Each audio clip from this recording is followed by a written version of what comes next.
오늘 조금 생각보다 많이 왔네요. 일찍인데. 어, 제가 그 뭐지? 저번 주에 했던 찬양들이 또 정말 감사하게도 좋아해 주셔가지고, 네, 또 이 자리에 나왔습니다.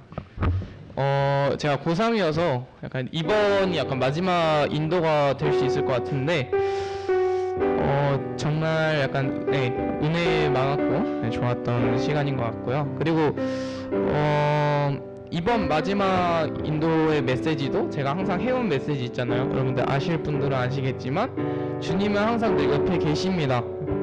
여러분들이 이제 주님의 계획 가운데 계십니다. 혼자가 아닙니다. 바로 이건데요. 저의 찬양이 얼마나 여러분들의 마음을 움직일지는 모르겠지만 매번 강조하는 이 메시지로 여러분들도 희망을 품기 원합니다. 어제 내가 소망 하나 없어도 주님과 함께하는 오늘을 살기를 원합니다. 네, 찬양하겠습니다.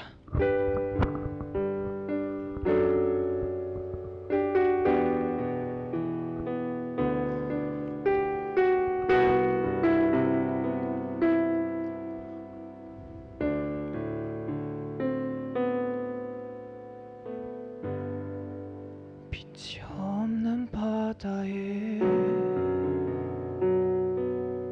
홀로 남겨진 채로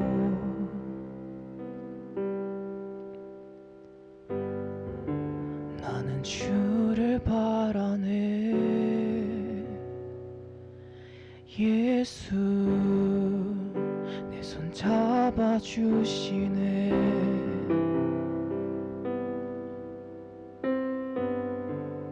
빛으로 오신 그가 내 삶 밝혀주시네.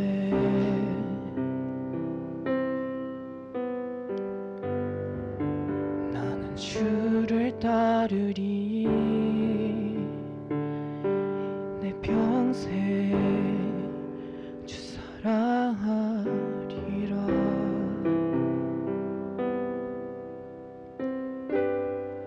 세상은 날 버리고 소망 하나 없어도 나의 사랑 주 나를 안아주시네.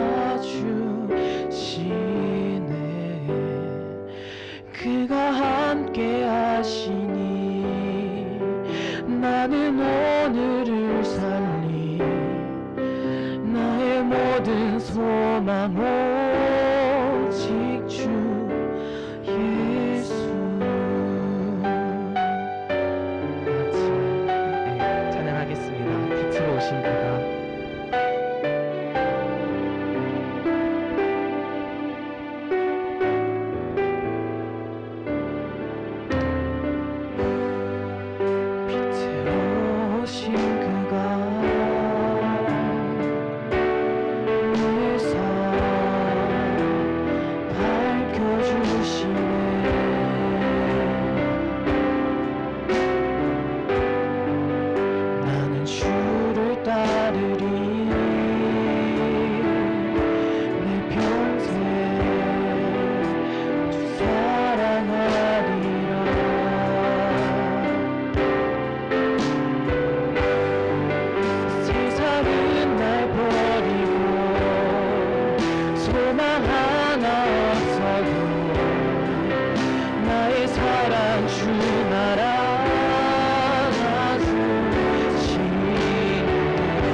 소망 오직 주 예수.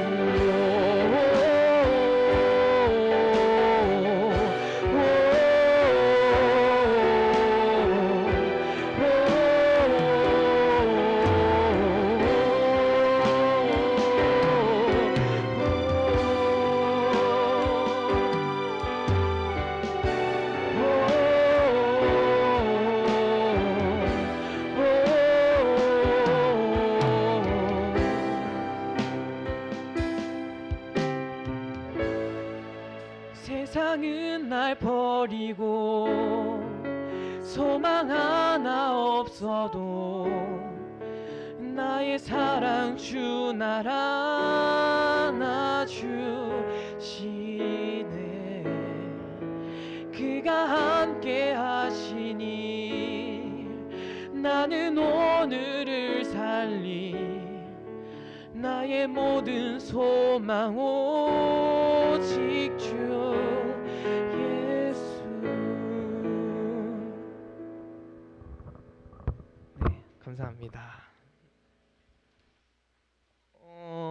일어나서 기쁨으로 찬양할 건데 제가 베이스를 치면서 할 건데 제가 처음으로 베이스 치면서 그러니까 뒤에서 계속 베이스 치면서 찬양하긴 했어도 이렇게 마이크 좀 크게 해서 하는 건 처음이어서 약간 조금 실수가 있을 수도 있어요. 그래도 하나님께 드리는 찬양이니까 너그럽게 봐주시면 감사하겠습니다. 이 시간 일어나서 약간 좀 부담될 수도 있겠지만 기쁨으로 찬양하도록 하겠습니다. 네. 사랑스러운 주님, 열방이 경배하도록 유일하신 주님께 찬양하도록 하겠습니다.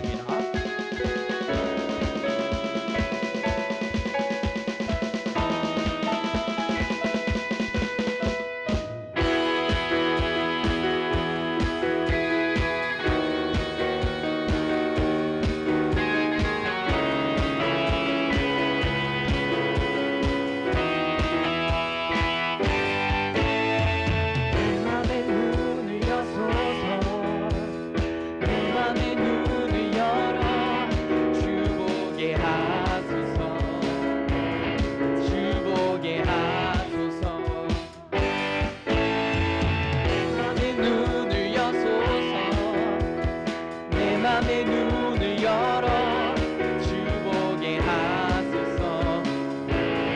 주보게 하소서. 내 맘의 눈을 여소서. 내 맘의 눈을 열어 주보게 하소서. 주보게 하소서. 내 맘의 눈을 여소서.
하소서.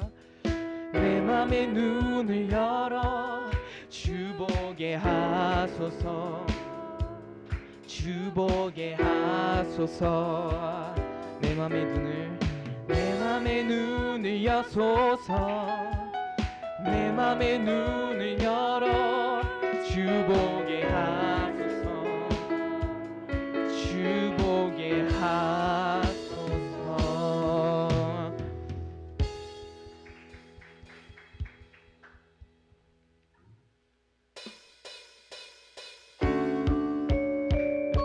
내 마음의 눈을 열어 주님을 볼 수 있게 해달라고 기쁨으로 크게 박수 치면서 찬양하도록 하겠습니다. Sing, sing, sing. 전국에 울리는 노래 위위 Sing, sing, sing. 주님 들으시네 감사 드리며 예수 이름 높이세.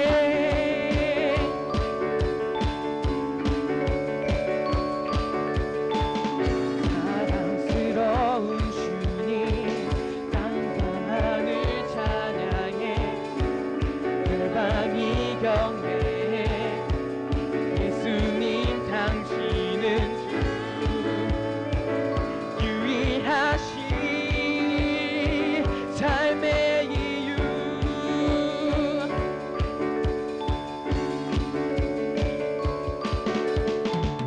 자유케 하는 사랑 타오르는 불처럼 인도하시는 빛. 예수님 당신은 주 유일하신 삶의 이유.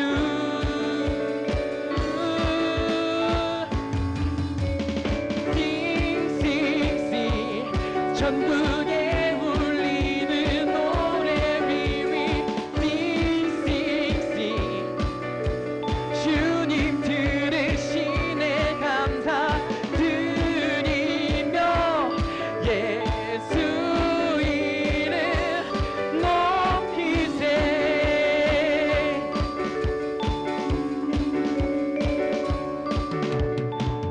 자유케 하는 사랑 타오르는 불처럼 인도하시는 빛. 예수님 당신은 주 유일하신 삶의 이유.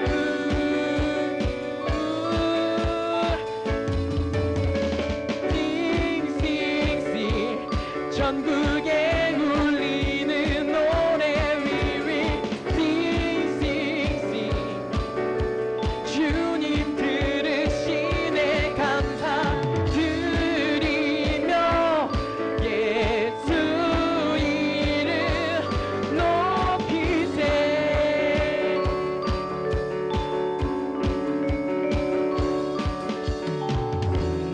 싱싱싱 전국에 울리는 노래 위위 싱싱싱. 주님 들으시네 감사 드리며 예수 이름 높이세. 높여서 부를게요. 싱싱싱 전국에 울리는 노래 위위 싱싱싱. 주님 들으시네 감사 드리며 예수 이름 높이세. 한 번 더. 싱싱싱 전국에 울리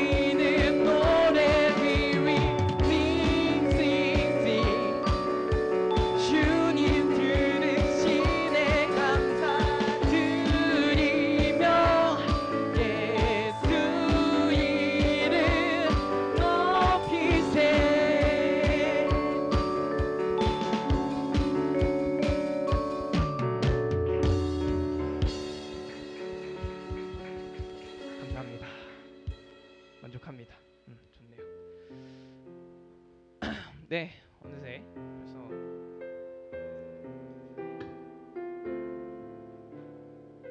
마지막 곡이 됐습니다.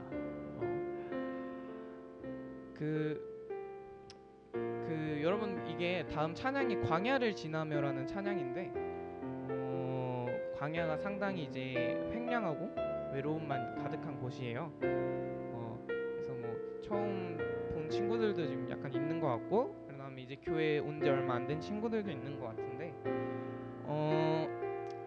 그 약간 우리 삶도 약간 좀 혼자인 느낌이 많이 들잖아요. 고독하고 약간 어제보다 오늘 더 힘든 뭐 고민 가운데 밤은 더 깊어가고, 그런 삶이 우리 같은 삶이 아닐까 싶어요.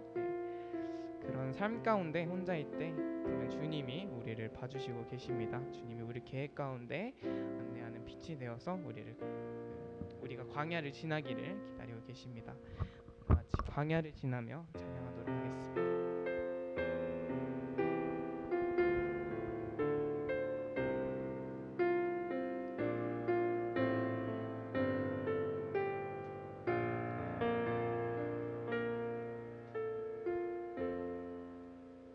나를 어둠 속에 홀로 두시는지, 어두운 밤은 왜 그리 길었는지, 나를 고독하게, 나를 낮아지게, 세상 어디도 기댈 곳이 없게 하셨네. 광야에 서 있네.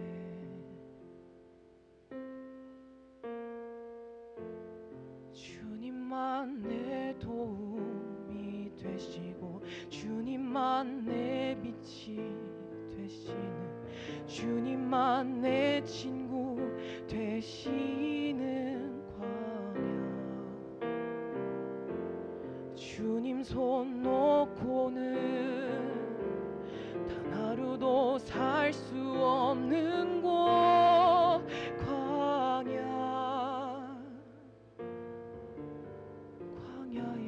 서 있네. 같이 찬양할게요.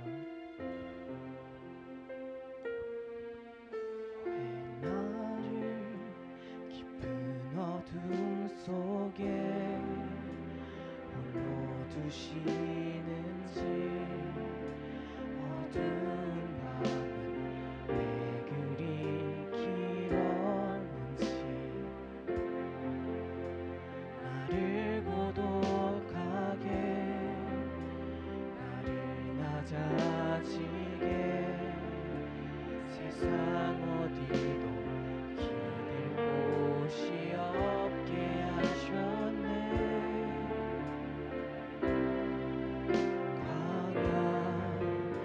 광야에 서 있네.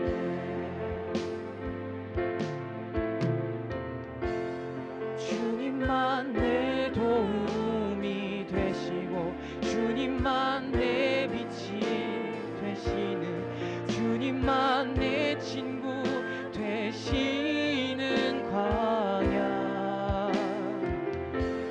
주님 손 놓고는 단 하루도 살 수 없는 곳, 광야.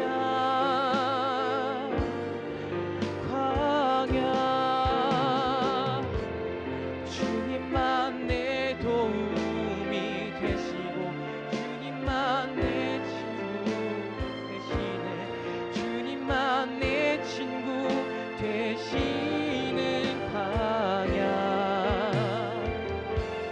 주님 손 놓고는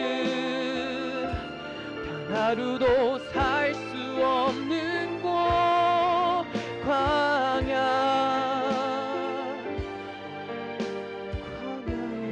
서 있네. 왜 나를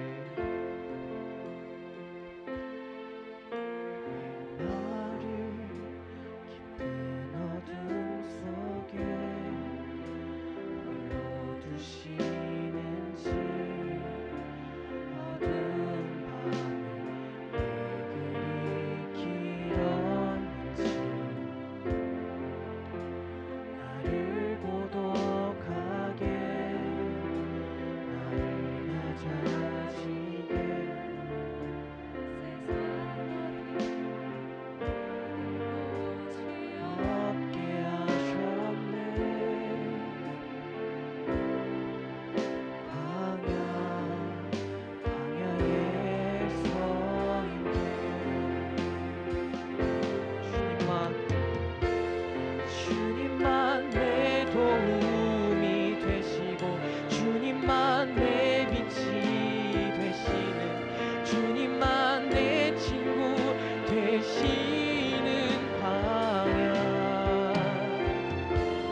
손 놓고는 단 하루도 살 수 없는 곳 광야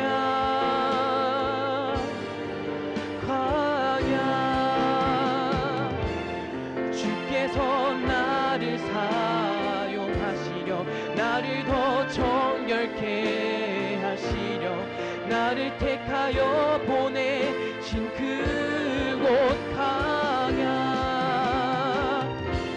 성령이여 내 영을 다시 태어나게 하는 곳 광야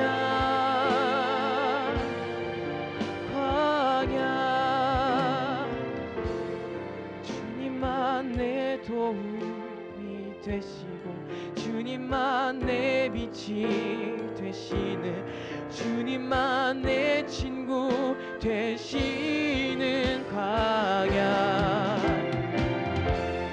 주님 손 놓고는 단 하루도 살 수 없는 곳 광야에서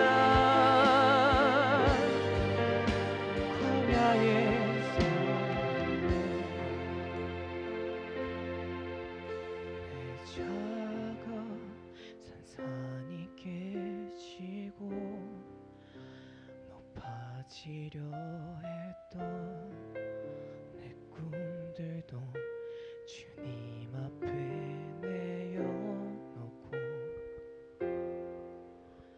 오직 주님 뜻만 이루어지기를 나를 통해 주님만 드러나시기를 광야를 지나며 이 시간 기도할 텐데 제가 항상 왜 당신 곁에 늘 주님이 계십니다. 혼자가 아닙니다라는 메시지를 강조하시는지 아십니까? 제가 처음에 주님을 알고 은혜란 것을 받았다는 것을 이제 느낌을 알았을 때 그때 당시에 제가 세상이 제 마음대로 되는 게 하나도 없고 저는 무척 외로웠고 힘들었고 혼자인 기분이 들었습니다. 하지만 내가 혼자가 아니라 주님이 늘 계시고 계획 가운데 내가 있다는 것을 알고 주님을 믿기 시작했거든요. 주님, 저는 주님을 믿는데 또는 주님을 아직 믿는지 아닌지 잘 모르겠는데 왜 이렇게 저를 힘들게 하십니까? 왜 저를 더 낮아지고 기댈 곳이 없게 하십니까? 라고 생각하시는 분들 계십니까? 걱정하지 않으셔도 됩니다.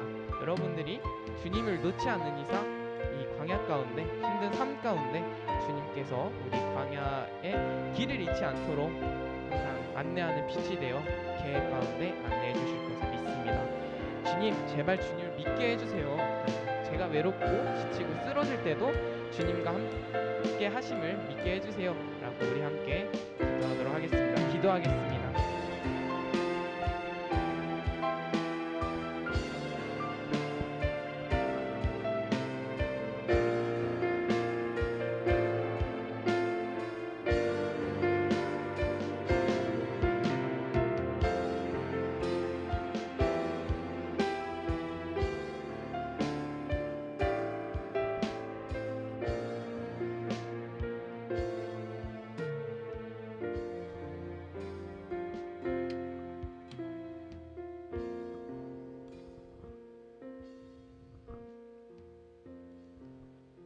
하나님 아버지, 오늘 이렇게 교회에 나오게 해주심에 감사드립니다. 아직 이 자리에 나오지 못한 친구들의 마음을 움직여 주시고 그 친구들이 주님을 잊지 않도록 도와주세요. 그리고 모든 친구들과 고등 모든 사람들이 일주일 동안 주님께 지은 죄 용서해 주시고 어제 어버이날이었습니다. 저희가 부모님을 더욱 사랑하고 공경하는 마음과 행동으로 섬기기 원합니다. 목사님 말씀하실 때 그 말씀을 통해 주님께 더 나아갈 수 있는 고등부가 되게 하여 주세요. 예수님의 이름으로 기도드립니다. 아멘.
감사를 드립니다. 우리 학생들 귀한 예물을 드립니다. 하나님께 드리는 이 예물 가운데 하나님께서 기뻐 받으시고 우리 학생들이 필요한 것 그 이상으로 채워주시길 소원합니다. 코로나19로부터 건강을 지켜주시옵소서. 감사드립니다. 예수님 이름으로 기도합니다. 아멘.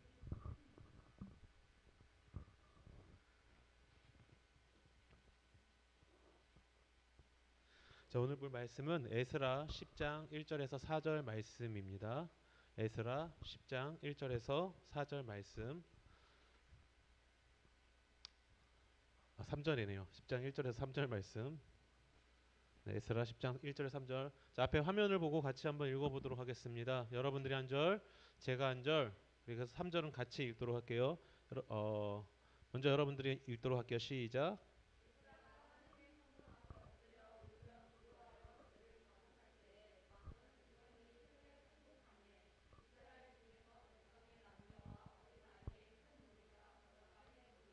엘람 자손 중 여이엘의 아들 스가냐가 에스라에게 이르되 우리가 우리 하나님께 범죄하여 이 땅 이방 여자를 맞이하여 아내로 삼았으나 이스라엘에게 아직도 소망이 있나니. 같이 읽읍시다. 시작. 곧 내 주의 교훈을 따르며 우리 하나님의 명령을 떨며 준행하는 자의 가르침을 따라 이 모든 아내와 그들의 소생을 다 내보내기로 우리 하나님과 언약을 세우고 율법대로 행할 것이라. 아멘. 어제가 어버이날이었죠. 다들 부모님께 간만에 효도를 하셨습니까? 우리 학생들이 저 더워하는 것 같은데 히터를 좀 꺼주시면 좋을 것 같습니다. 학생들이 좀 다들 손바람을 불고 있네요. 더운 것 같아요. 자, 1년에 한 번이라도 효도하시기 바래요. 어머니 아버지께 다들 뭐 선물을 보내주셨던, 또 봉사를 하셨던, 또 맛있는 걸 사주시던 1년에 한 번이라도 이렇게 좀 부모님들의 마음을 또 우리 자녀로서 이렇게 보답하시기 바라고, 더 좋은 거는 어제를 기점으로 제가 지난주에도 말씀드렸듯이 어제를 기점으로 정말 부모님들께 효도하는 자녀들이 되었으면 좋겠어요. 그래서 교회 다니는 친구들은 좀 뭔가 다르다, 그런 걸 좀 보여주었으면 좋겠어요. 실은 이제 고등학교 때는 부모님하고 싸울 시기는 아니에요. 사춘기가 아니니까 뭐 물론 말다툼은 하겠지만 싸울 시기는 아니에요. 중학교 아이들처럼 막 신경전을 막 벌이고 그런 시기는 아니잖아요. 그러니까 여러분 부모님께 효도하시고 정말 잘하시기 바래요. 그래서 정말 잘하세요.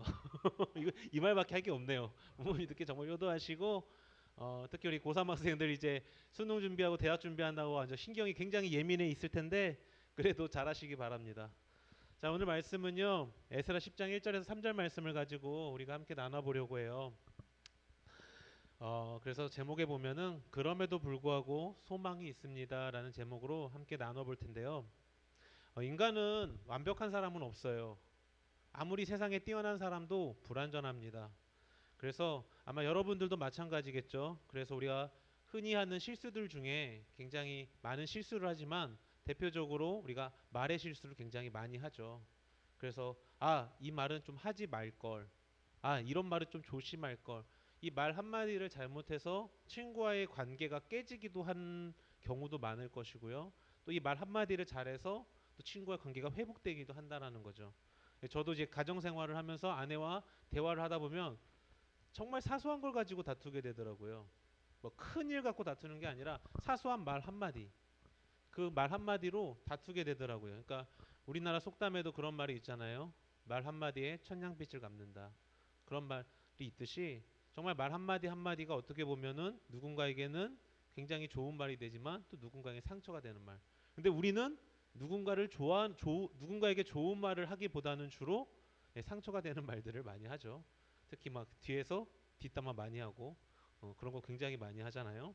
자, 이렇게 우리가 그러한 뭐 상처가 되는 말, 또 실수하는 말들을 하는 건 그만큼 우리가 불완전한 존재라는 것을 의미합니다.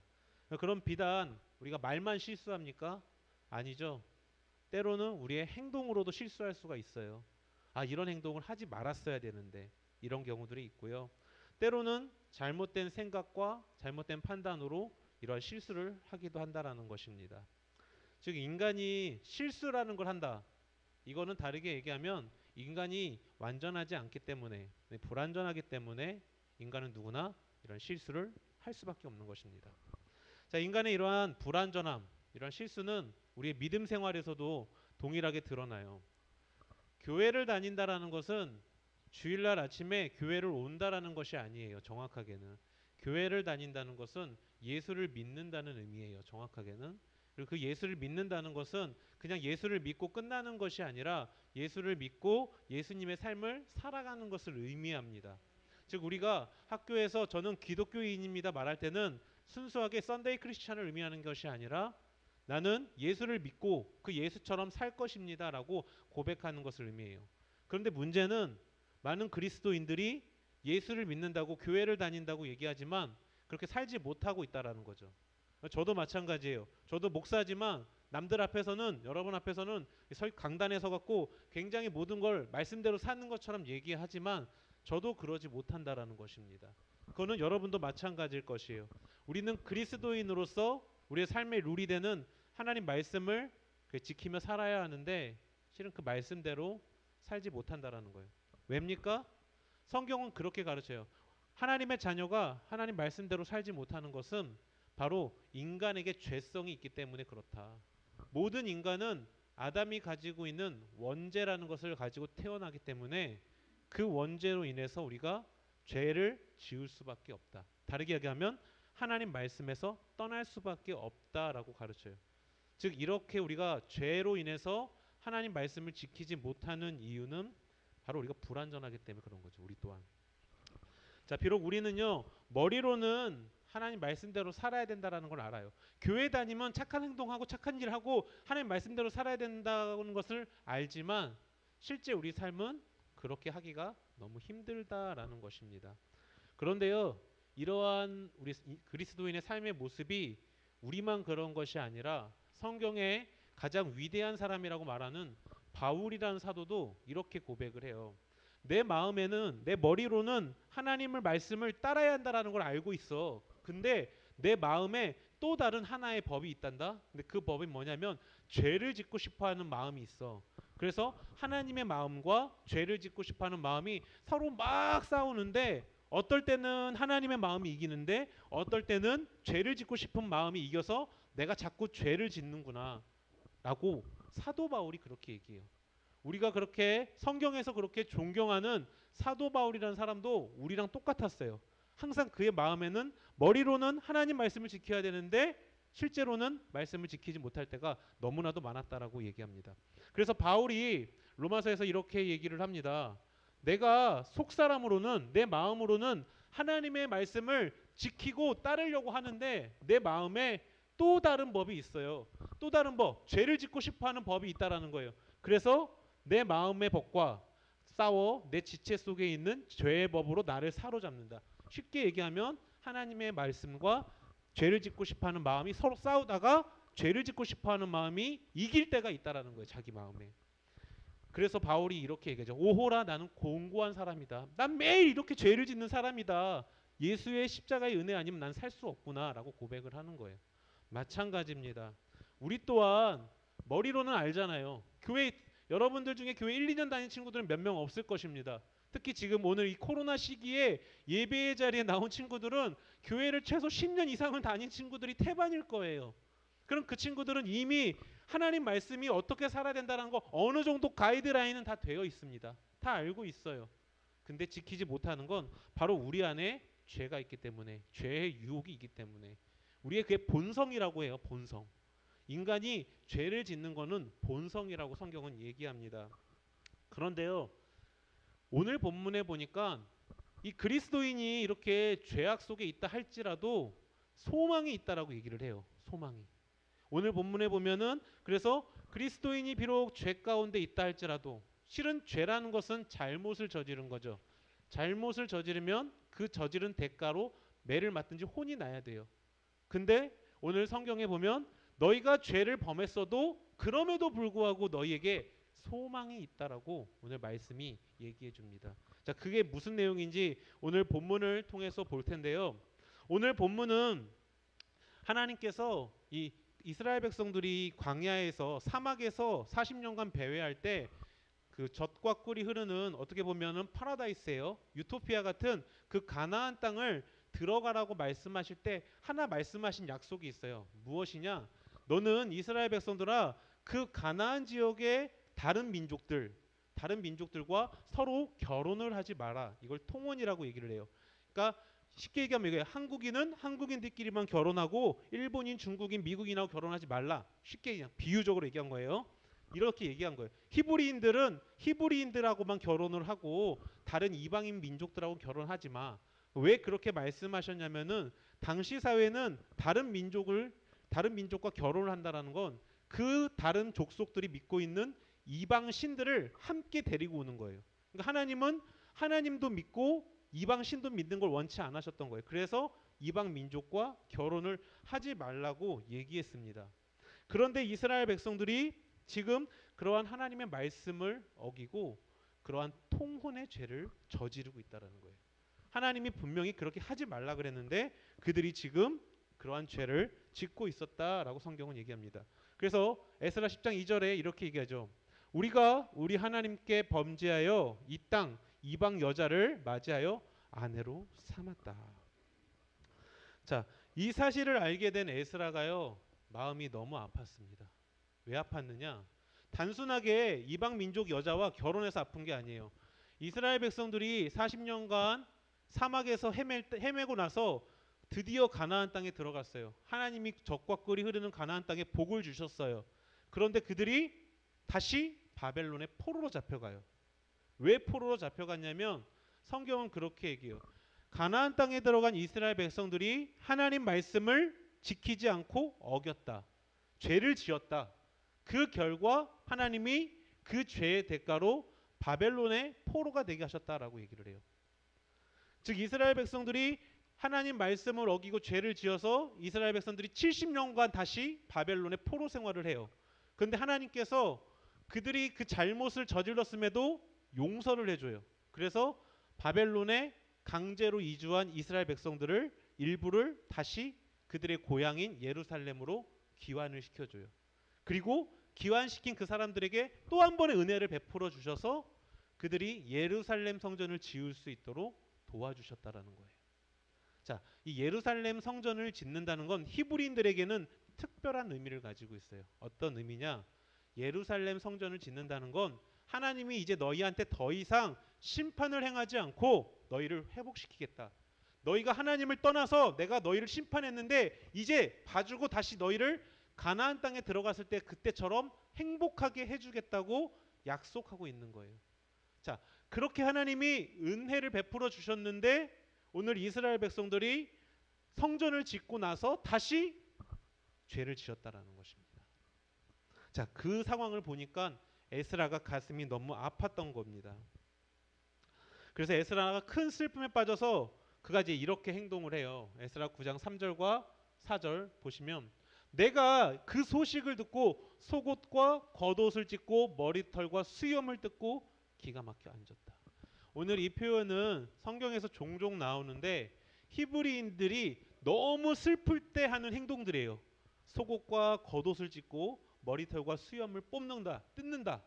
이거는 내가 너무나도 괴롭고 너무나도 슬프다라는 표현을 이렇게 약간 이렇게 격언처럼 쓰는 인용구처럼 쓰는 단어입니다. 내용입니다.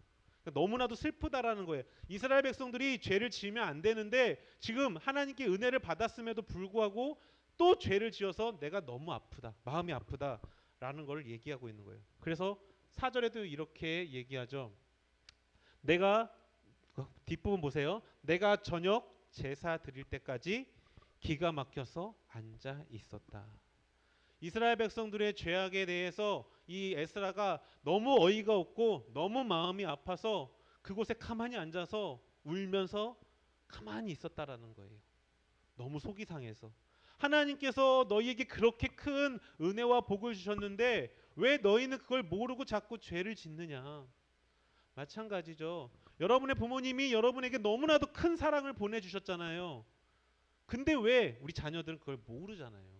엄마 아빠가 여러분을 위해서 정말 있는 것 없는 것 다 퍼서 주는데 우리는 그게 감사한지 모르잖아요. 똑같아요. 실은 부모의 마음을 통해서 우리가 하나님의 마음을 알 수 있는 거예요. 부모의 마음보다 더 큰 마음이 하나님의 마음이고 인간에게 예수 안 믿는 사람들에게 하나님의 마음을 알려줄 수 있는 방법이 부모를 통해서 알려주는 거예요. 부모님을 통해서. 야, 너희 부모가 너를 위해서 이렇게 헌신하고 희생하고 노력하고 애쓰지. 하나님은 그것보다 더 너희에게 힘써. 이거 보여주는 거예요. 자, 그래서 에스라가요 너무 가슴이 아팠던 것입니다. 이스라엘 백성들이 하나님 은혜 받았는데 죄를 짓고 있으니까요. 그래서 오늘 에스라가요 이제 그 너무 안타까운 마음에 하나님께 이제 마음을 추스르고 기도를 하기 시작합니다. 그게 오늘 1절의 내용이에요. 본문에. 같이 한번 읽어봅시다. 같이 한번 에스라 10장 1절 읽어보도록 할게요. 시작. 에스라가 성전 앞에 엎드려 울며 기도하여 죄를 자복할 때에 백성들이 크게 통곡하매 이스라엘 중에서 백성의 남녀와 어린아이의 큰 무리가 그 앞에 모인지라. 에스라가 이제 그 이스라엘 백성을 대표해서 그가 기도하기 시작합니다. 통곡을 하기 시작하는 거예요. 에스라가 지은 죄가 아닙니다. 이스라엘 백성들이 지은 죄를 놓고 에스라가 통곡을 해요. 왜 너희가 하나님의 사랑을 받고 있는데 자꾸 하나님 떠나려 그러냐? 부모의 사랑을 받고 있는데 왜 부모님 말씀 안 듣느냐? 이런 거예요. 너희가 하나님 사랑 이렇게 많이 받고 있는데 왜 하나님 떠나서 그렇게 살고 있느냐? 그가 얼마나 간절히 기도했는지 그 에스라의 모습을 보면서 이스라엘 백성들이 깨달았어요. 아, 우리가 죄를 지었구나. 하나님이 우리에게 은혜를 주셨는데 우리가 죄를 지었구나 깨달은 것입니다. 그래서 오늘 1절에 이렇게 얘기하죠. 많은 백성이 그 에스라 옆에서 함께 울었더라. 그 많은 백성이 누구냐? 이스라엘 중에서 백성의 남녀, 어린아이, 큰 무리가 그 에스라가 울고 있는 그 회개하고 있는 그 자리에 함께 모였더라고 얘기한다라는 것입니다. 자, 그리고 이제 2절에 그 무리 중에 한 사람이 등장합니다. 그렇게 에스라와 함께 자신들의 잘못을 깨닫고 하나님께 회개하던 인물들 중에 한 명이 이제 나타나기 시작해요. 2절에 보니까 여히엘의 아들 스가냐라는 한 사람이 나타납니다. 이 스가냐라는 인물이 이 사람은 이 통혼이라는 죄를 저지른 사람은 아니에요. 근데 성경에 보면 그의 아버지가 여기에 연루된 사람이었습니다. 근데 이 스가냐가 나와서 에스라에게 이렇게 얘기해요. 우리가 하나님께 통혼이란 죄를 저질렀습니다. 그런데 그럼에도 불구하고 우리에게는 아직 소망이 있습니다. 있죠? 뒤에 보시면 이스라엘에게 맨 뒤에 보면 이스라엘에게 아직도 소망이 있습니다. 우리가 비록 우리 지금 포로 귀환한 이스라엘 백성들이 비록 하나님 말씀을 떠나서 통혼의 죄를 저질렀지만 그럼에도 불구하고 이 죄악 가운데서 소망이 있다라고 얘기해요. 여러분 여기서 우리가 조금 주목해야 되는 거예요. 우리가 하나님 자녀인데 하나님 말씀대로 안 살잖아요. 여러분 그 법을 통해 생각해 보세요. 법은 지키지 않으면 처벌을 받는 거예요. 하나님의 법은 때에 따라선 그런 지키지 않으면 처벌받는 것이 맞는 것이에요. 근데 이 하나님의 법을 지키지 않으면 처벌을 받아야 되는데 오늘 이 스가냐가 뭐라 그래요? 우리가 지금 말씀을 지키지 않지만 처벌을 받는 게 아니라 소망이 있다라고 얘기를 합니다. 왜 그런지를 봐야 돼요. 다르게 얘기하면 우리가 지금 하나님 말씀을 지키지 않고 있음에도 불구하고 그럼에도 불구하고 우리가 소망을 가질 수 있기 때문에 그래요. 자, 무엇 때문에 그렇게 얘기하느냐? 오늘 본문에 보면은 이렇게 얘기합니다. 3절에 보시면 자, 우리 같이 읽어볼게요. 3절 메인 주제니까 시작. 곧 내 주의 교훈을 따르며 하나님의 명령을 떨며 준행하는 자의 가르침을 따라 이 모든 아내와 그들의 소생을 다 내보내기로 우리 하나님과 언약을 세우고 율법대로 행할 것이라. 오늘 에스라가 그 스가냐가 그러는 거예요. 우리가 죄를 지었는데 다시 소망이 있는 이유는 무엇이냐? 우리가 이제 내 주의 교훈을 따르겠습니다. 이 내 주의 교훈은 두 가지로 해석될 수 있어요. 하나는 에스라의 명령에 따르겠습니다. 두 번째는 우리가 알고 있는 하나님 말씀을 따르겠습니다. 근데요, 이거 다시 생각해 보면 에스라의 말씀이 곧 하나님 말씀이에요. 그러니까 결국 그들이 하나님 말씀대로 다시 살겠습니다라고 선언을 한 거예요. 그리고 이어지는 내용에 보면 우리가 하나님의 명령을 두려워하며 지키는 자의 가르침을 따르겠습니다. 결국 이 3절 앞부분의 내용은 우리가 하나님 말씀으로 돌아가겠습니다. 우리가 말씀 안 지켰는데 그 말씀 안 지키는 거에서 다시 리턴하겠습니다. 백하겠습니다. 과거 하나님께서 우리에게 복을 주셨던 그때의 우리의 신앙 상태로 백하겠습니다. 라고 스가냐가 얘기를 하는 거예요. 그러면서 그가 뭐라고 얘기냐? 3절 하반절에 우리의 모든 아내, 이방인 아내죠. 이방인 자녀들을 다 내보내겠습니다. 여러분, 가족이 형성되어 있는데 하나님이 말씀하셨다고 그 가족을 다 내보낸다는 약속을 하고 있는 거예요. 하나님께서 이방인들과의 결혼을 하지 말라고 명령하셨으니 내 사랑하는 아내와 내 사랑하는 남편과 내 사랑하는 자녀를 이방인이 되었기 때문에 그들을 다 내보내겠습니다. 하나님 말씀으로 다시 돌아가겠습니다. 라고 얘기하고 있는 거예요. 즉 스가냐가요, 그들이 죄를 지었음에도 불구하고 아직 소망이 있다라고 얘기하는 것은 딱 하나예요. 하나님 말씀으로 돌아간다. 우리가 하나님 말씀으로 돌아갈 것이기에 그 말씀으로 돌아가면 하나님이 다시 우리에게 그 이전의 은혜를 주시겠다라는 것을 확신하고 있는 거예요. 다르게 얘기할까요? 우리가 죄악 가운데 있을지라도요, 하나님 말씀으로만 돌아가면요, 우리는 하나님의 은혜를 누릴 수 있다라는 것입니다. 우리가 하나님의 은혜를 누리지 못하는 이유는 딱 한 가지예요. 말씀으로 안 돌아가서 그래요. 굉장히 심플합니다. 여러분, 하나님의 도우심을 기대하십니까? 불가능한 일들이 기적처럼 성경의 이야기처럼 나타나기를 원하세요? 특히 우리 대학을 준비하는 친구들, 물론 자신들이 원하는 대학에 갈 수 있는 실력이 있을 수도 있겠죠. 하지만 갈 수 없는 실력일 수도 있어요. 소원하는 대학이 너무 높아서. 그럼 하나님의 도우심을 구해야 되지 않습니까? 하나님의 도움이 있어야 되지 않겠습니까? 그럼 하나님의 그 도우심을 받기 위해서 우리가 그냥 자리에 앉아서 기도만 한다고 되는 것이 아니에요. 교회 활동 열심히 한다고 되는 것이 아닙니다. 본질을 찾아야죠. 본질은 우리가 말씀으로 돌아가야지 가능한 거예요. 불가능이 가능해질 수 있는 건 그리스도인이 하나님 말씀으로 돌아갈 때만 가능하다라는 것입니다. 근데 그러한 기적이 일어나지 않는 이유는 매우 심플해요. 우리가 말씀으로 돌아가질 않아요. 그리고 어떻게 행동합니까? 내가 하고 싶은 대로 행동하는 거죠. 내가 옳다고 생각하는 대로 행동하는 겁니다. 분명히 우리는 하나님 말씀을 알고 있는데 그 말씀대로 살기를 거부하는 겁니다. 왜요? 그것은 별로 좋아 보이지 않아요. 그것은 별로 맞는 것 같지 않아요. 그것은 굉장히 미련해 보입니다. 그래서 우리는 우리 방식을 추구하죠. 근데 성경은 그렇게 얘기해요. 너희 방식대로 추구하면 어떤 하나님의 은혜를 구해서는 안 된다고 봐요. 구해서는 안 된다. 아니, 구해도 응답이 안 된다.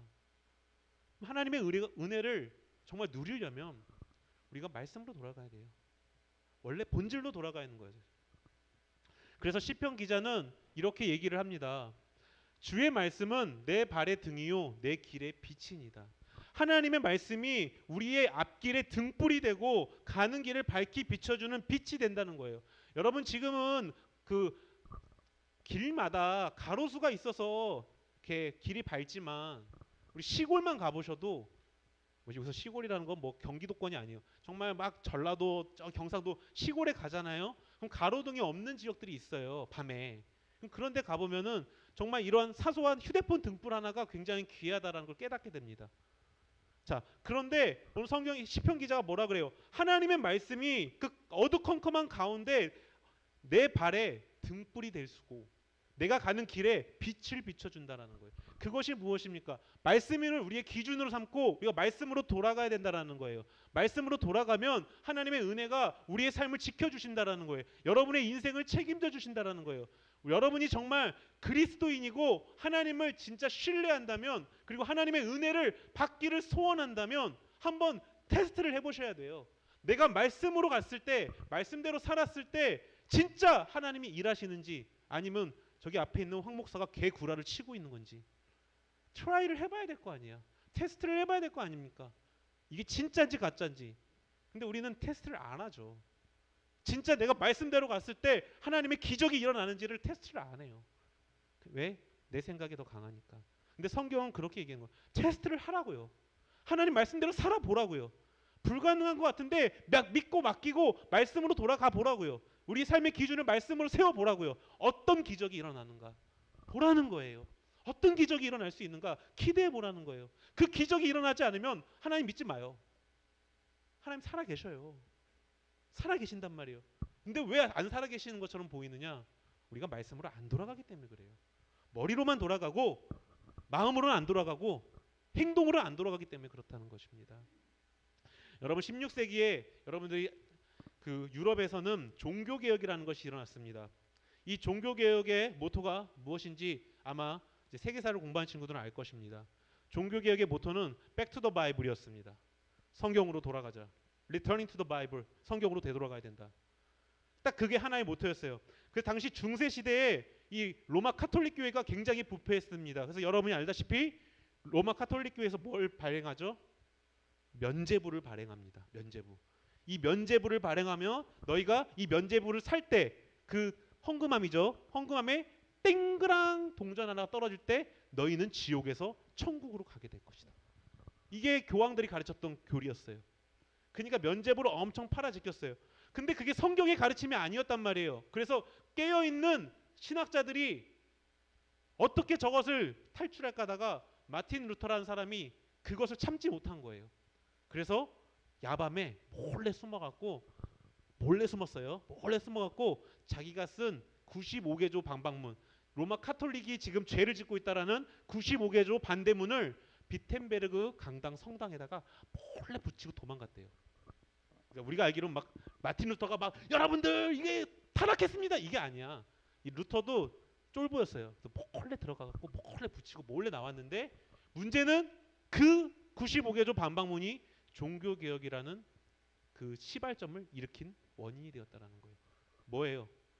Back to the Bible. 말씀으로 돌아가자. 여러분 그 Back to the Bible란 이 단 하나의 이 반박문을 통해서 중세의 기독교 대변혁을 일으키죠. 그리고 나타난 게 오늘 여러분이 믿는 개혁교회, 기독교, 대한예수교, 장로교, 뭐 통합 개혁교회가 나타난 거예요. 기독교라고 불리는 것들이. 결국 이 모든 사회 번역의 스타트는 그들이 말씀으로 돌아갈 때 가능한 거예요. 오늘 스가냐가 우리가 소망이 있다라고 얘기하는 것도 그들이 말씀으로 돌아갈 것이기 때문에 가능하다고 얘기한 겁니다. 다르게 얘기하면 오늘 여러분에게 소망이 있는 이유, 하나님 말씀을 지금 지키지 않고 있고 세상 속에 있다 할지라도 소망이 있을 수 있는 이유는 딱 하나예요. 우리가 말씀으로 돌아가면 되는 것입니다. 말씀을 마치겠습니다. 비록 우리가 죄악 가운데 있다 할지라도 이 하나님 말씀으로 돌아가면 우리에게 소망이 있습니다. 그리고 그 말씀으로 돌아갈 때 하나님의 여러분을 통해 일하시는 놀라운 기적을 체험하게 될 것입니다. 여러분 한계를 지정해 두지 마시기 바래요. 한계는 우리가 정하는 거예요. 근데 그리스도인의 한계는 하나님이 정하시는 겁니다. 그럼 그 한계를 뛰어넘으려면 우리의 한계를 뛰어넘으려면 어떻게 해야 되십니까? 하나님 말씀으로 우리가 돌아가면 하나님이 여러분을 그 한계를 뛰어넘게 하신다라는 것입니다. 말씀을 마칩니다. 사랑하는 총사 여러분들, 이 말씀을 여러분의 마음으로 다시 붙잡고 그리고 그 말씀으로 살아가는, 그래서 정말 하나님의 놀라운 은혜를 받는 우리 학생들이 되시길 바랍니다. 우리 함께 기도하겠습니다. 우리 함께 기도할 때 하나님 말씀이 내 머리에만 있지 않게 하시고 내 마음으로 또 내 삶으로 드러나게 해주세요. 그래서 전에는 내 생각대로 살았다면 이제는 하나님의 말씀을 기준으로 내가 하나님 말씀을 붙잡고 말씀으로 돌아가는 그리스도인 청소년들이 되게 해주세요. 그리고 하나님 나를 멋지게 사용해 주세요 라고 함께 고백하며 기도하겠습니다. 사랑하는 주님, 우리 학생들 하나님을 바라보게 하시고 이 말씀을 붙잡고 말씀으로 나아가게 도와주시옵소서. 우리 학생들의 모든 삶의 기준과 그리고 우리 학생들을 변화시킬 수 있는, 그리고 하나님의 놀라운 기적을 체험할 수 있는 이 모든 것 말씀으로 돌아갈 때 가능한 것입니다. 하나님 우리 학생들 말씀으로 새로워지게 도와주시옵소서. 감사를 드립니다. 예수님 이름으로 기도드립니다. 아멘. 이제는 우리 주 예수 그리스도의 은혜와 무한하신 하나님 아버지의 사랑하심과 성령의 감화 감동 교통 역사하신 은총이 말씀으로 돌아가서 하나님께 귀히 쓰임 받는 우리 학생들 머리 위에 이제로부터 영원토록 함께 있을지어다. 아멘. 자, 광고를 좀 빨리 하고 반별 모임을 하도록 하겠습니다. 자, 오늘 어버이 주일입니다. 여러분 각 가정으로 돌아가 부모님께 효도하는 우리 학생들이 되시고요. 임원들은 이 광고가 끝나자마자 지금 담임 목사님과 원로 목사님 인사를 하러 가야 됩니다. 그러니까 바로 저기 이 광고 끝나면은 나오셔서 저기 뒤로 오시기 바랍니다. 그리고 다음 주는 스승의 주일입니다. 여러분 반별 선생님들께 감사의 좀 표현을 했으면 좋겠습니다. 그 마음을 좀 전달해 주시기 바라고요. 그리고 이제 다음 주부터 이제 우리가 클릭 뉴 테스트먼트라 그래서 굉장히 그 말씀을 우리 안에 심는 작업을 하려고 그래요. 그래서 말씀을 기준으로 세우려면 말씀을 읽어야 하잖아요. 그래서 신약 성경 1독 하기 이벤트를 하려고 합니다. 잘 보시면 기간이 길어요. 12월까지 진행할 것이고요. 방법은 매주 성경을 읽고 저기 뒤에 보시면 이제 반별로 성경 읽기 체크할 거예요. 그리고 또 여러분 개인이 가지고 다닐 수 있도록 이거 제가 구매를 했어요. 여러분 성경책이나 또 갖고 다녀서 체크할 수 있도록 해주시고 또 반별 체크하시면 됩니다. 자, 그래서 우리가 그 스케줄표를 줄 거예요. 매주 스케줄표를 줄 건데 일주일에 5번, 하루에 2장입니다. 그렇게 읽으면 한 5개월 읽으면 신약 다 읽더라고요. 자, 그리고 우리가 2월 달에 성경 통독 이벤트를 했었잖아요. 그거 한 친구들은 그걸 다 누적 카운트로 해줄 겁니다. 그러니까 읽었던 건 안 읽어도 돼요. 그 친구들은 정말 조금만 읽으면 다 할 수 있고요. 그래서 매월 이제 이걸 시상을 할 거고요. 반별 시상, 개인 시상을 합니다. 그리고 또 연말이 되면은 우리가 저번에 에어팟 시상을 했는데 그와 상응하는 선물을 선생님들이 주자고, 이번에는 한 명이 아니라 3명을 주자고 얘기를 했어요. 그러니까 많이들 하루에 2장만 읽으면 돼요. 많이 동참해 주시기 바랍니다. 자, 그리고 우리 비전센터가 지어지고 있습니다. 비전센터를 위한 121 기도운동이 진행돼요. 이게 뭐냐면 12시에 1분간 비전센터를 기도하는 거예요. 12시에 1분간 이 비전센터를 위해 기도해 주시기 바랍니다. 예, 제자훈련이 다음 주부터 이제 시작이 됩니다. 그리고 다음 주 예배 순서는 기도의 미진 선생님이 있습니다.